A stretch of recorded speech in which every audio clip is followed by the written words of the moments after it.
el mundo se hablan más de 7.000 idiomas. La gran mayoría de ellos están en riesgo de extinción y eso es algo que nos incumbe a todos.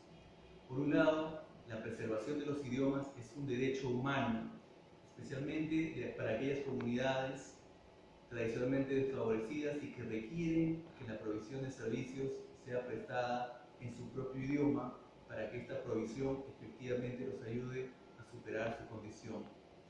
Por otro lado, mucho conocimiento aún valioso para la humanidad está codificado en estos idiomas en riesgo, mucha información, por ejemplo, para combatir el cambio climático.